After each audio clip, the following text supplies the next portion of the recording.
That's right. That is correct. Yeet! You know, there's something that I've been wanting to talk about for a while on this channel now in regards to wrestling. In regards specifically to Jey USO. Main event, Jey USO. Jey USO to me has been a star for the last 8 months. In my previous videos, I have spoken about Jey USO in a manner that's was purely about business.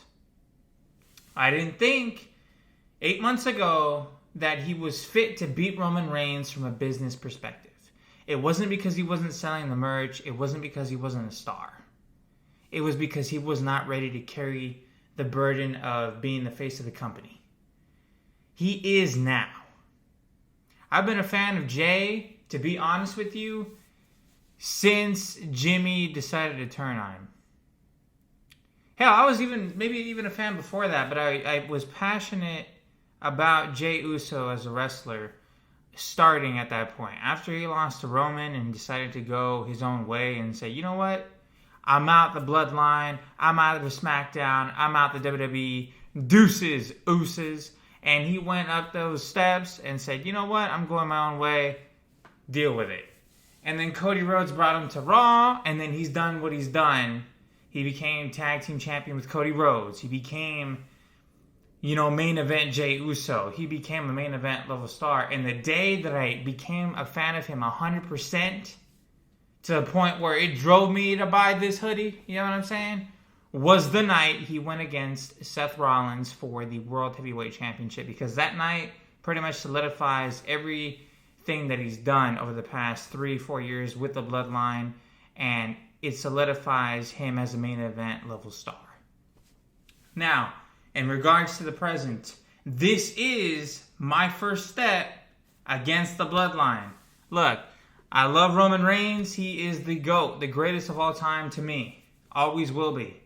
But I cannot condone the storyline of Jimmy Uso, Solo Sikoa coming over to Monday Night Raw when Jey Uso hasn't bothered them for months and have them cost him title opportunities, championships, the whole nine. I cannot condone that. Jimmy Uso is a selfish ass. And Solo Sikoa, well, he's just a follower. I mean, let's be real about it.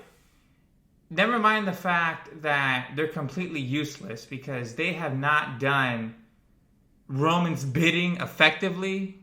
I want to say the last 6 months. You know what I'm saying? They have not done a damn thing. Jimmy's always losing. And that's the whole point here. He keeps losing, but he's watching his brother on the opposite show keep winning. Yeet. And he can't handle that. So I'm not going to go for a selfish brother who, quite frankly, has said some hurtful things to Jey, has said a bunch of BS to Jey. He's trying to spin the story talking about, oh, I did this for you. I'm protecting you. I'm doing all this for you. You want out the Bloodline? Who made that happen? Bro, get the hell out of here. I've said this for months. Jimmy Uso is probably the biggest problem in the Bloodline. Yes, you can blame it on Roman's leadership, but at the same time, look at what Jimmy did. He stood up against Reigns, super kicked him twice at, I think it was, that event in Saudi Arabia. I forgot what it was. Clash of Champions, I think, when they were fighting Kevin Owens and Sami Zayn. The Usos come out, try to help, yada, yada, yada. Jimmy turns on Roman after Roman keeps, shoving both of them, telling them there ain't no day one no more. And he basically made his bed, which put Jey in a situation where he's got to choose either his cousin and stick with the Bloodline, or he's got to choose his brother who decided to out himself. He chose his brother, of course, because that's his twin brother. He's known him for 37 years, 38 years now. And their entire lives are twins, for God's sake. They have not spent a solitary second apart. You know what I'm saying? And the Bloodline takes out Jimmy, Jey tries to honor his brother by taking down the Bloodline and everything, only for him to turn on him and treat him this way like he's been treating him the last 8-9 months. Like, why? Why? So Jey is the better Uso. He's better in the ring. He gets the job done. He has more charisma. He's got more fans. Theme song that gets split. I mean, Jey's is, freaking more hype than Jimmy's, but Jimmy's is lyrically better. I hate to say it.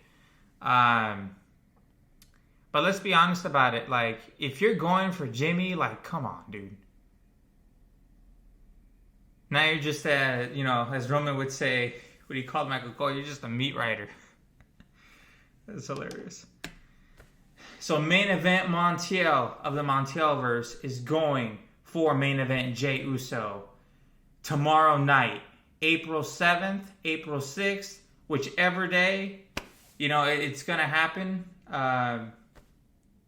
It's go time, dogs.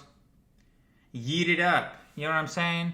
I believe, to be quite honest with you, when Jey beats Jimmy, from there on, he needs to either challenge Drew McIntyre for the world title or Damian Priest for the world title at some point after this, and he needs to become world champion because he's earned it.